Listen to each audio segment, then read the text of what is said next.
लाभार्थियों के कुछ अनुभव आपने भी सुने, मैंने भी सुने।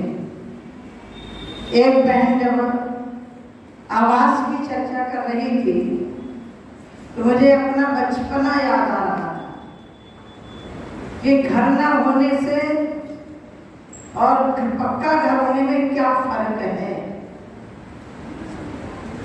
कई लोग कहते हैं मोदी जी ने क्या किया। मैं उनसे पूछना चाहती हूँ, उनको कहना भी चाहती हूँ, उस गरीब से पूछो जिसकी पक्की छत न होने के कारण उसको कितनी कठिनाइयों से गुजरना पड़ता था। आज मैं, क्योंकि ग्रामीण विकास मंत्रालय मेरे पास है, कंज्यूमर अफेयर, उपभोक्ता खाद्य एवं सार्वजनिक वितरण, दोनों विभाग में माननीय प्रधानमंत्री जी के साथ सेवा का काम कर रही हूँ। भाइयों बहनों, आपको मुझे लग रहा है माननीय प्रधानमंत्री जी के विषय पर आप मेरे से ज्यादा जानते होंगे। मोदी जी ने 2014 की जब बागडोर संभाली, पार्लियामेंट के पावन पवित्र प्रांगण पर प्रवेश करने के पहले उन्होंने वहां प्रणाम किया था। लोगों ने बहुत मजाक उड़ाया था। आप हमसे पूछो, माननीय प्रधानमंत्री जी से पूछो, वो क्या चीज है। कुछ लोगों ने पार्लियामेंट को अपने परिवार की जागीर समझ करके गरीबों का शोषण करने का काम किया था, लेकिन माननीय प्रधानमंत्री जी ने कहा ये पार्लियामेंट देश के गरीबों के भाग्य का मंदिर है, यहाँ से गरीबों का भाग्य बदलता है। आज मैं कह सकती हूँ इन 8 वर्षों में, 8.5 वर्षों में लगभग 3.5 करोड़ के ऊपर लोगों को हमने पक्के मकान दिए हैं। 3.5 करोड़, 10 करोड़ के लगभग उज्ज्वला के तहत गरीबों को हमने गैस सिलेंडर दिए हैं।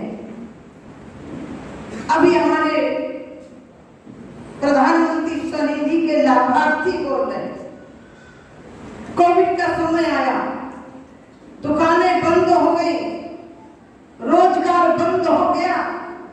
उस परिस्थिति में गरीब के सामने बहुत बड़ी समस्या खड़ी थी। उस समय माननीय प्रधानमंत्री जी ने प्रधानमंत्री विशेष पैकेज लागू करके गांव में गरीबों को मनरेगा में काम देने का काम किया। 3 महीने तक प्रधानमंत्री जन धन योजना के खाते में हर महीने 500 रुपया देने का काम किया। मुफ्त में गरीबों को राशन देने का काम किया। शायद दुर्भाग्यवश कांग्रेस की सरकार होती जो आपको मुफ्त में वैक्सीन मिली है, ये वैक्सीन चाइना से मंगवाई जाती और फिर जो पैसे वाले थे पैसे में लगवाते, आप जैसे गरीबों को नहीं मिलने वाली। माननीय प्रधानमंत्री जी सरकार बनाने के बाद कभी पक्षपात नहीं किया। कोई भी गरीब परिवार हो, हिंदू हो, मुसलमान हो, ईसाई हो, पारसी हो, यदि गरीब है तो उसको हमने मुफ्त में राशन दिया है। गरीब है तो उसको मुफ्त में आवास देने का काम किया है। गरीब आदमी स्वास्थ्य के लिए मैंने देखा है कि 1-2 बीघा वाला किसान यदि बुजुर्ग है, बीमार है, तो खेती नहीं बेचता था। वो कहता था मैं बीमारी से बच जाऊंगा, लेकिन अपने बच्चों के ऊपर कर्ज छोड़ करके नहीं जाऊंगा। लेकिन माननीय प्रधानमंत्री जी ने आयुष्मान योजना लागू करके उसके प्रत्येक व्यक्ति के लिए साल में 5 लाख तक का इलाज मुफ्त में करा सकता है। कि कौन, किसने सोचा जिसने गरीबी देखी है, जो गरीबी में जिया है, वही तो आपके लिए सोच सकता है ना। हमारे उत्तर प्रदेश की कहावत है, जाके पैर ना फटी बिवाई, पैर में दराज आती है, जाके पैर ना फटी बवाई, वाका जाने पीर पर आई। जिसने गरीबी देखी है वही तो समझ सकता है ना। और गुजरात के लोग तो बहुत सौभाग्यशाली हैं। पूरे देश का गरीब आदमी यदि उसको रोजगार कहीं ढूंढे मिलता है तो गुजरात में आकर के अपनी रोटी रोटी बनाता है। आज मैं कह सकती हूँ कि पूरे देश का माहौल बदला। हमारे उत्तर प्रदेश में हमारी सरकार नहीं थी तो वहां कोई उद्योग लगाने नहीं जा पा रहा था, क्योंकि उद्योग लगाता उसके पहले गुंडे और माफिया नहीं करने पहुंच जाते। लेकिन माननीय योगी जी ने सरकार बनने के बाद वहां माहौल दिया। आज उत्तर प्रदेश में उद्योग धंधे लग रहे हैं, बन रहे हैं। मैं आप सबसे अनुरोध करने के लिए आई हूँ कि अभी आना चुनाव, कुछ ऐसी पार्टियां आई हैं, कल पैदा हुई है। मैं एक बात आपसे पूछना चाहती, इस देश के अंदर मोदी जी के सामने मोदी जी का विरोध है कि भारतीय जनता पार्टी का विरोध है? दोनों का विरोध है। और मोदी जी से क्यों चिढ़ते हैं? क्योंकि मोदी जी काम कर रहे हैं। आपको मैं याद दिलाना चाहती हूँ, इन गरीबों को जो आवास मिले हैं, एक तेलंगाना के भी मुख्यमंत्री हैं, वो भी प्रधानमंत्री बनने का ख्वाब देख रहे हैं। एक बिहार के मुख्यमंत्री हैं, वो भी मुख्य प्रधानमंत्री बनने का ख्वाब देख रहे हैं। एक पश्चिम बंगाल की ममता दीदी, जहां उनके गुंडे गरीबों का घर जला देते हैं, वो भी प्रधानमंत्री बनने की लाइन में है। अब पता नहीं कितने लोग लाइन में, भगवान जाने। मुझे तो रामचरितमानस की वो कथा याद आती है। आपने रामायण सीरियल में देखा होगा, जब राजा जनक ने धनुष यज्ञ की घोषणा की तो उस यज्ञ में पूरे देश के राजा पहुंचे। एक एक करके पहले धनुष उठा रहे, जब एक एक करके नहीं उठा तो सारे मिलकर उठाने लगे। तो लोगों ने कहा, भाई सारे मिलकर उठा रहे हो, कदाचित धनुष टूट गए तो क्या करोगे? ये सीता जी किसके जयमाल डालेगी? कहते वो बाद में देखेंगे, फिर लड़ेंगे, भिड़ेंगे, कटेंगे, जो बचेगा फिर देखा जाएगा। ऐसे लोग सपना देख रहे हैं। और एक और है, नए नए धंधे हैं हजारे, अन्ना हजारे जी, तुम लोग तो बेईमानी के खिलाफ आंदोलन शुरू किया था, तुमने भ्रष्टाचार के खिलाफ आंदोलन शुरू किया था, लेकिन तुम्हारे आंदोलन से निकला हुआ व्यक्ति आज उन्हीं के स्वास्थ्य मंत्री जेल में चले गए। नाम ले लो, केजरीवाल जी स्वास्थ्य मंत्री जेल में है कि नहीं है? सुना है ना? और अभी पंजाब में 4 महीने सरकार पहले बनी है, वहां का भी स्वास्थ्य मंत्री जेल चला गया। आपकी लड़ाई लड़के जेल गए, आपके लिए संघर्ष करके जेल, हम भी जेल में गए, आडवाणी जी भी जेल में गए, रीतम रानी जी भी जेल में गए, उमा भारती भी जेल में गई है। लेकिन जेल में भ्रष्टाचार करके यात्रा नहीं की, वो समाज की लड़ाई लड़के गए हैं। और ये किसकी लड़ाई लड़के जा रहे हैं? भ्रष्टाचार करके जा रहे हैं। अभी डिप्टी सीएम कहने जा रहे हैं, हम लोग शराब छुड़ाने की बात करते हैं, पर वो जेल की यात्रा की अभी 2-3 गिरफ्तार हो चुके हैं। केजरीवाल कहते हैं, मोदी जी हमें बदनाम करना चाहते हैं, हम किसी को बदनाम नहीं करना चाहते।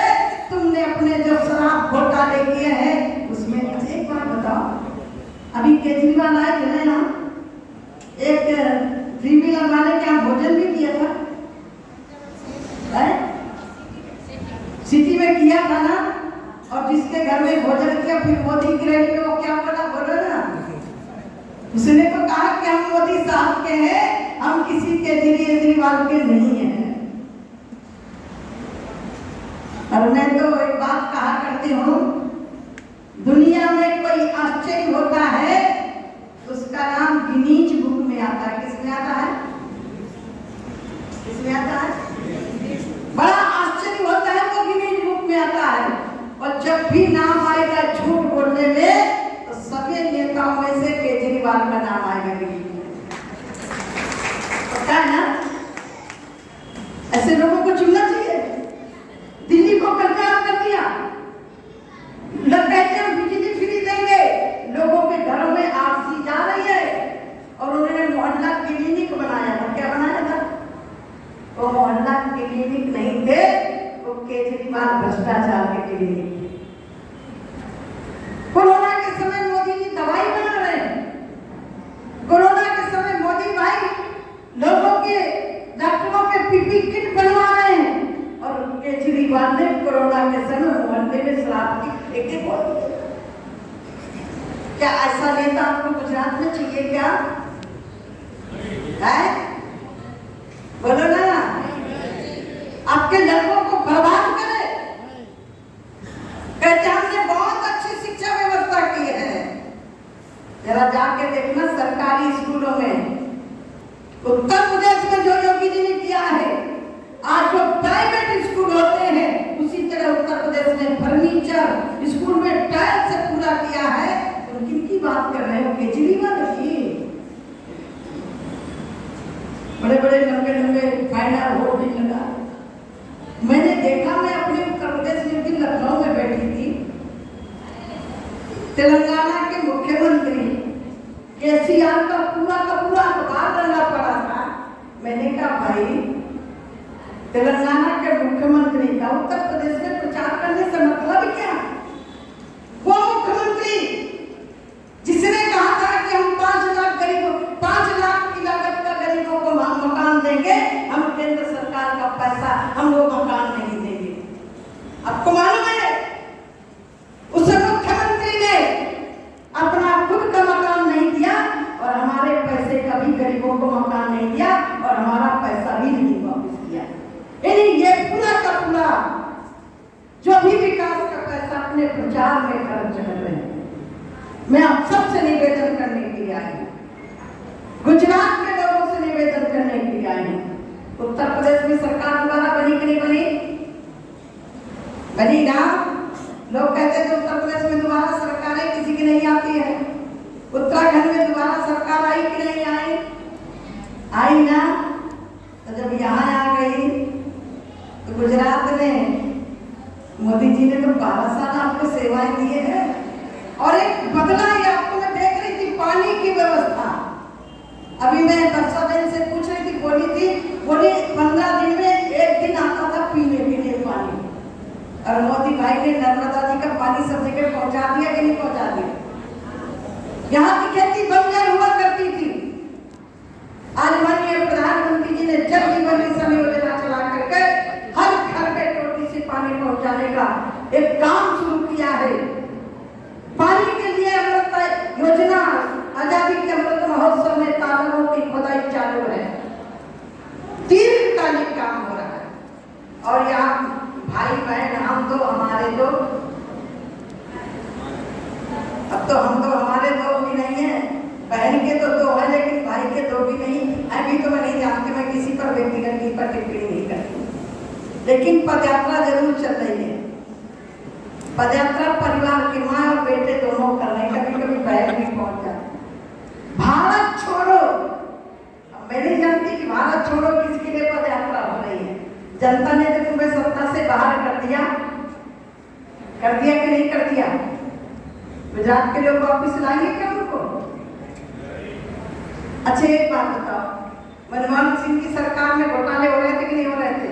2G घोटाला, रेल घोटाला, खेल घोटाला, कोयला घोटाला, कितने घोटाले हुए थे कि विश्व के अंदर भारत को घोटालों वाला देश लोग समझते थे। आज विश्व के अंदर भारत को एक शक्ति संपन्न देश मानते हैं कि नहीं मानते हैं? अमेरिका के महामहिम राष्ट्रपति जी मोदी जी आगे जा रहे हैं और पीछे से इशारा कर रहे हैं कि मोदी जी हमसे भी हाथ मिला। किसके कारण?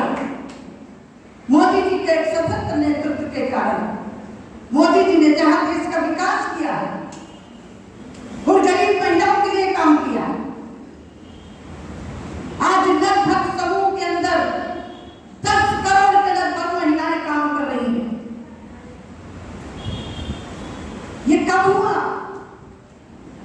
मोदी जी ने ईमानदारी से काम किया। सरकार हमारी, मैं तो 2014 से लगातार माननीय प्रधानमंत्री जी के साथ मंत्री के रूप में काम कर रही हूँ। मैं देखती हूँ मंत्रिपरिषद की बैठक होगी तो 1 घंटे नहीं, 2 घंटे नहीं, कम से कम 6-6 घंटे चलती है और पीएम साहब पूरी मीटिंग में बैठ करके प्रत्येक विषय पर अपना सुझाव देते और लेते भी हैं। ऐसा व्यक्ति कभी कभी आता है। अच्छा, एक बात बताऊं, मैं आपसे पूछूं, क्या प्रधानमंत्री आवास में उनके भाई नहीं रह सकते?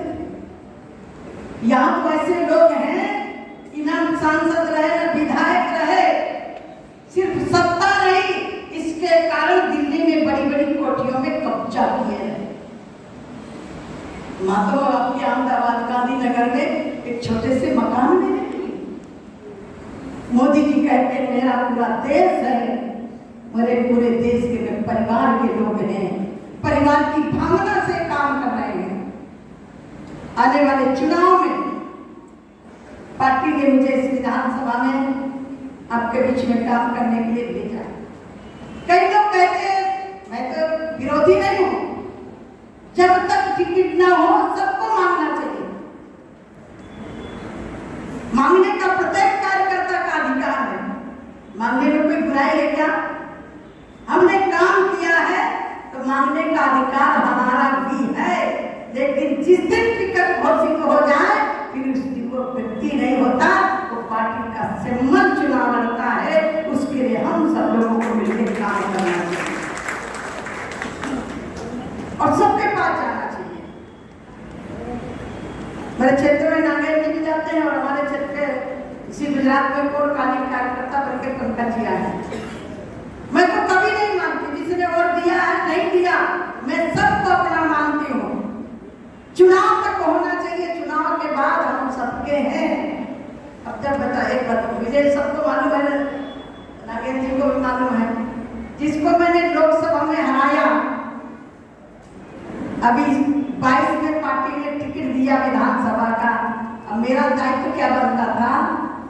उसका विरोध करूं? नहीं, पार्टी ने टिकट दिया तो मैंने उनके लिए भी प्रचार किया और जहां से मैं विधायक की विधानसभा में उसको हराया था वहां से भी पार्टी ने शामिल करवा के उसके बेटे को टिकट दिया और मुझे वहां जाके सभा करनी पड़ी, जिसके खिलाफ मैं लड़ती रही और उसी को टिकट दिया तो मैं प्रचार करने। मेरा धर्म क्या कहता है, मैं पार्टी को अब आपसे पूछना चाहती हूँ, इतने राज्यों में सरकारें बन रही हैं, विश्व की नंबर 1 पार्टी है, यदि सबको नहीं लेंगे तो हम विरोधियों को खत्म कर पाएंगे क्या?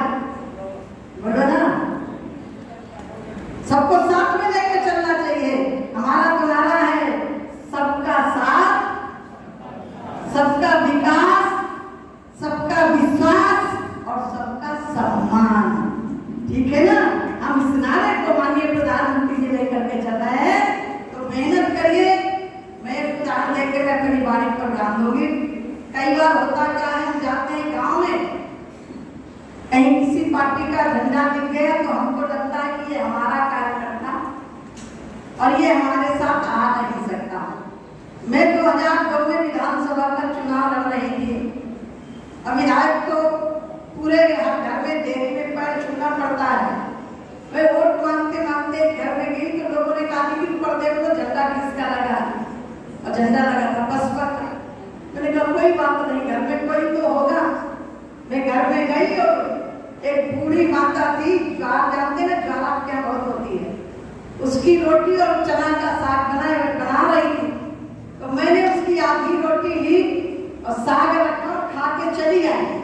मैंने उससे वोट नहीं मांगा। जिस दिन वोट पड़ रहे थे तो बसपा के बस्ते में नहीं गई, वो वोट नहीं, वो साध्वी जी जिससे खड़ी है वो बस्ता कहाँ लगा है, और वो गई अकेले परिवार में विरोध छेड़ करके मुझे वोट देकर के अकेले परिवार का एक वोट देकर चली आई। 2007 में जब लड़ी तो अपन वोट दिया, अपने पति को भी दिया है, और 12 में पूरा परिवार आ गया, पूरे रिश्तेदार आ गए और मैं वहां से विधायक बनी। तो ये कोई जरूरी नहीं है कि आज हमारा विरोधी है कल हमारे साथ नहीं हो सकता है। राजनीति में कोई स्थायी विरोधी नहीं होता है। राजनीति में कोई स्थायी विरोधी होना भी नहीं चाहिए, और बल्कि जो कहीं खड़ा है उसके पास भी जाके खड़ा होकर के उससे कहिए भाई मुझे मेरे क्षेत्र में जानते हैं विधायक थे कांग्रेस से प्रेमदत्त तिवारी जी, उनका पूरा परिवार, उन्होंने कहा साधु जी मैं आपको अपना पूरा परिवार देता हूँ, लेकिन न मरते वक्त क्योंकि मैं कांग्रेस को वोट देता रहा हूँ तो वोट तो नहीं दूंगा, न कांग्रेस को दूंगा न आपको दूंगा, घर में बैठा रहूंगा। पूरा परिवार मेरे साथ आ गया, आज भी वो मेरे पास जुड़ा हुआ है। तो बहुत सारे ऐसे लोग होते हैं, उनके पास जाना चाहिए, घर में चाय पीना चाहिए, उनके दुख सुख में। और आज तो हमारे पास बहुत साधन है, कितने लाभार्थी हैं, 80 करोड़ लाभार्थी राशन के, वैक्सीन के, प्रधानमंत्री सम्मान निधि के, आयुष्मान कार्ड के, घर के, उज्ज्वला योजना के तमाम लाभार्थी हैं। उन लाभार्थियों की सूची गांव में निकाल करके हम उनके घरों में जाकर के बैठेंगे। कोई व्यक्ति नहीं है जो आपको मना कर सके। मोदी जी ने जो काम किया है, शायद भूतो न भविष्यति, इतना काम कोई नहीं कर सकता है। आप लोग बहुत अच्छे हैं। अभी आपने दशहरा मनाया, उसमें बुराई का प्रतीक रावण का दहन हुआ। अब आगे आने वाली दिवाली है, मैं आपको बहुत बहुत खूब खूब शुभकामना करूँ। बहुत बहुत धन्यवाद।